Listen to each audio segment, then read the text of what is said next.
Deep in the heart of Mexico's remote Copper Canyon live the Tarahumara indigenous people, a community of approximately 100,000 who are largely unreached by the gospel. This remarkable people group is renowned for their long-distance running abilities, kicking wooden balls for up to 200 miles in one session through the cliffs and valleys of the Copper Canyon. Sadly, the Tarahumara experience a great deal of physical suffering, from food scarcity, drought, and disease. Up to 50% of Tarahumara children may die before age 5 due to malnutrition and other preventable illnesses. Perhaps the deepest need of the Tarahumara is freedom from the fear and spiritual bondage that has controlled their people for generations. The Tarahumara fear evil spirits that can attack their health, their animals, and their families, even fearing the rainbow, which they believe steals their children. Hospital Misión Tarahumara is a 30-bed mission hospital that exists to glorify Jesus Christ among the peoples of the Copper Canyon. Since 2000, the hospital has been providing desperately needed medical services to more than 180 indigenous communities. Patients often travel on foot across the rugged mountain terrain for days or are carried on makeshift stretchers to receive medical attention.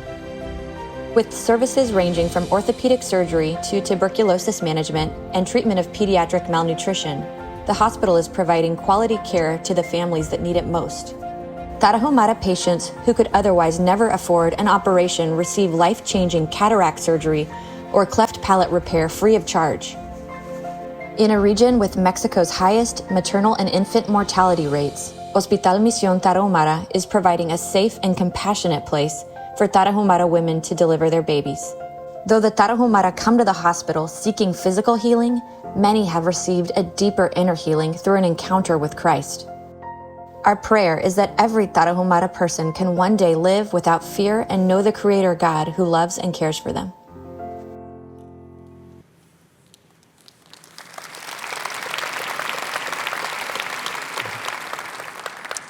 Good evening. We're Willy and Jessee Bustinza, a general surgeon and a pediatrician, and we're grateful to be here tonight with you. From 2018 to 2021, my wife and I served among the Tarahumara people of Mexico to the Samaritan Spurs post-residency program and Christian Health Service Corps. This evening, we'd like to share our journey following the great physicians through the trails of the Copper Canyon. Willy and I have 3 little girls, ages 1, 3, and 5. Pictured here is their first emergency surgery on the mission field with their dad. Princess Jasmine is undergoing a voice box removal when A Whole New World was not as enchanting as it was on Christmas morning. That's Lucy providing anesthesia and Caroline is circulating, and then the little one in the goggles is Emily Joy. Jessee and I first met at the age of 3 and 5 in the Andes Mountains of Peru. My parents are pastors. Her parents were missionaries who worked with Habitat for Humanity. During a time of terrorism in Peru and great need, God gave my father a vision to build a school. Our parents worked together, and God brought them together in the mission field and found a school with very little resources that today has 800 students and provides free Christian education. Fast forward 30 years, Jess and I were married and completed our training as general surgeon and pediatrician in Oklahoma. We had felt God's call to medical missions in our teen years and were eager to launch into the mission field. In 2018, we packed a trailer with everything we own and departed for Mexico to serve the Tarahumara. Jesus is calling each one of us to leave our comfort zones to follow him, a lesson we quickly learned after arriving in Mexico. Our family still chuckles about the time that Bear Grylls filmed Man vs. Wild down the road from the hospital. In season 2, episode 12, Bear skydives down into the canyon, enters a cave, braves his bat phobia, and with a self-made torch, nourishes himself with scorpions and fresh larvae. But the Copper Canyon and the harsh landscape we found there is not made for TV drama. It's a hard place to live. And the reality is that it's the landscape where Tarahumara are born and die without running water, electricity, access to quality medical care, or the opportunity to hear the story of God in their native language. Though Jessee and I had both grown up in the mission field, we quickly realized we would have to leap beyond our comfort zones to serve among the Tarahumara. The sheer amount of death, disease, and extreme poverty that we saw in Mexico was at times very overwhelming. We struggled as were called from the hospital at 3 a.m. with an emergency to mix IV fluids and learn via trial and error how to run our own labs and x-rays. We came face to face with our own weaknesses and our often flawed worldview. Above all, we learned to depend more on God, and through every new challenge, we could see His faithfulness. Something my pediatric training in the United States did not prepare me for was this degree of pediatric malnutrition that I encountered in Mexico. Malnutrition among the Tarahumara is a complex issue stemming from food scarcity, educational gaps, and cultural beliefs and practices that have persisted for generations. As I got to know the mothers in our pediatric ward, I was heartbroken to learn that many of them had lost more than one child due to malnutrition. In fact, studies in our area showed that children on average consumed just 300 calories per day. And parents often did not name their child in the first year of life, as chances of survival were so low.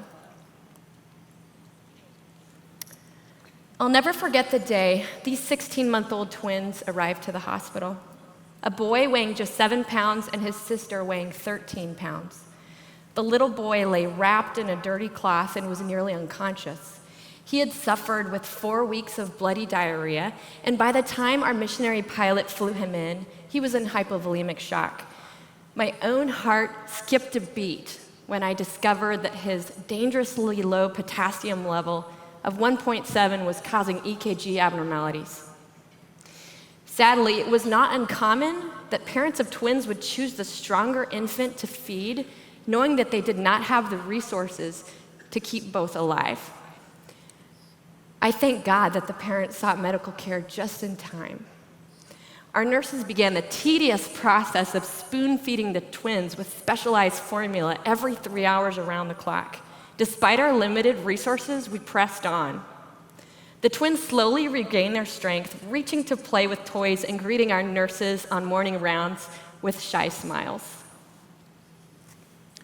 While children like the twins remain hospitalized for weeks to gain weight, we discover a very unique opportunity to minister to their families. At home in their villages, Tarahumara women enjoy sewing dresses and weaving baskets.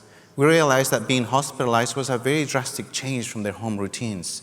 Some patients had even abandoned treatment because they felt they needed to work to support their families. To meet this need, we started an outreach that provided cloth and sewing supplies for women to create colorful dresses that they could keep or sell. Providing a meaningful, dignified occupation for these women allowed them to support their families while their malnourished children gained weight, and also giving these families an opportunity to hear the gospel message. Many Tarahumara who arrive to the hospital are eager to learn about God, but over 95% of adults are unable to read. To reach these families, the MP3 player project was launched through a ministry started by Jessee's parents, who are missionaries to the Tarahumara. Loaded into each MP3 player are Bible lessons for creation through the life of Jesus Christ and songs about God in the tribal language. Small solar pianos power the devices in villages where electricity is not available.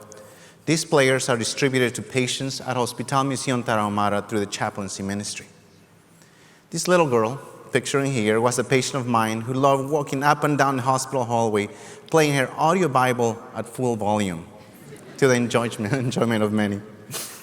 The parents of our malnourished twins were also delighted to receive their own special MP3 player that they could take home and share with their community. To get these players out to remote villages, only accessible by foot, teams of Tarahumara believers hiked for days to share God's story. Because of the Lord's faithfulness and the prayers and support of many, more than 15,000 MP3 players have been shared in over 400 villages, and many Tarahumara are hearing the gospel message in their own language for the first time.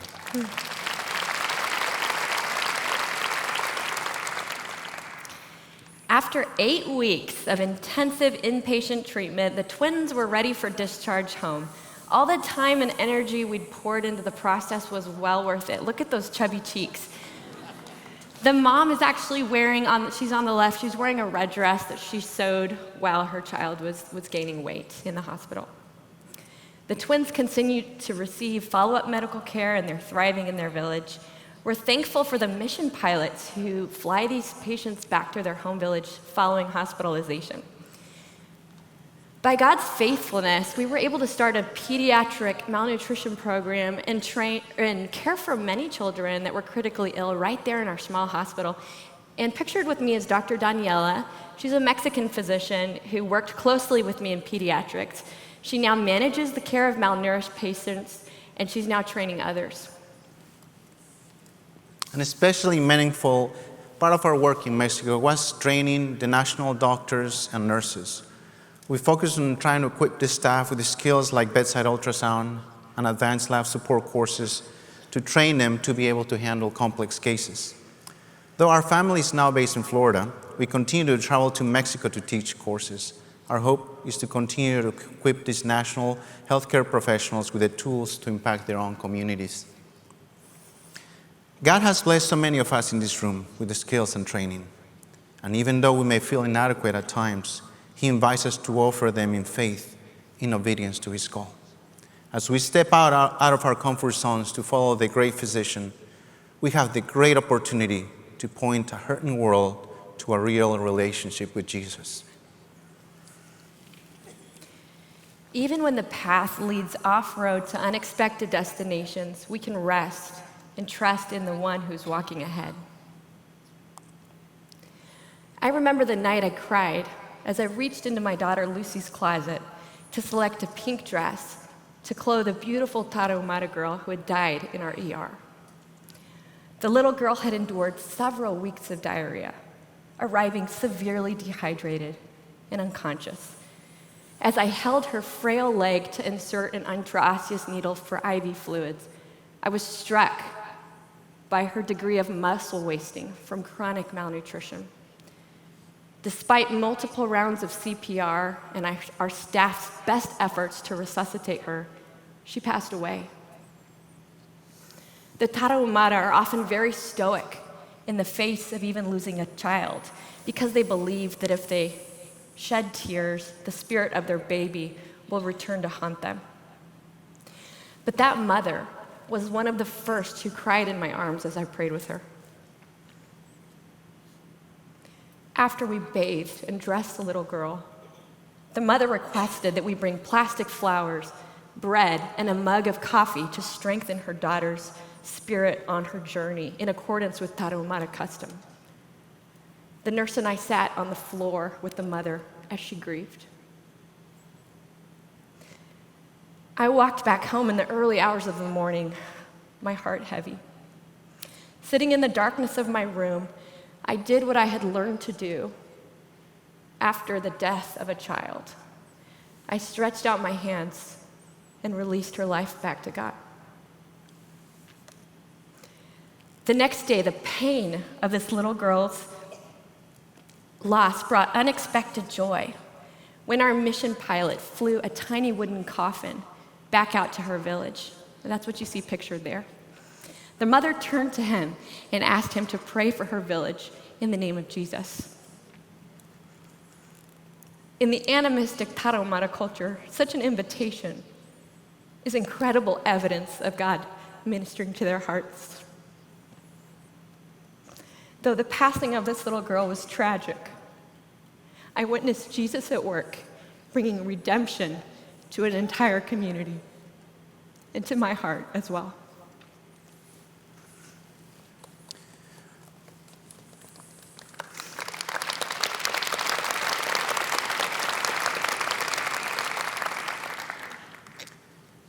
Will you open your hands and offer your life to God? Will you release what's precious to you, your family, your profession, and your calling into His loving hands? In the book of Luke, Jesus shares a parable about sheep to show the heart of God toward those who are lost. In the story, the shepherd leaves the 99 in the open field to go after one lost sheep. It is a humbling reminder that God is not just interested in us, but also in rescuing those who do not know Him. We serve a God who is constantly on mission to seek out and save the one lost sheep. God has chosen you and I to join Him in this work. Joining God on mission has little to do with our qualifications, but rather with our willingness to say yes and leave our comfort zones to follow Him wherever He leads. Will you say yes to following Jesus in medical missions? Even if you feel that what you have in your hands is small, God is asking you to offer it in faith and obedience to His call. And whether the path leads to inner city America or rural Mexico, you can trust in the one who is walking ahead on the trail. Thank you.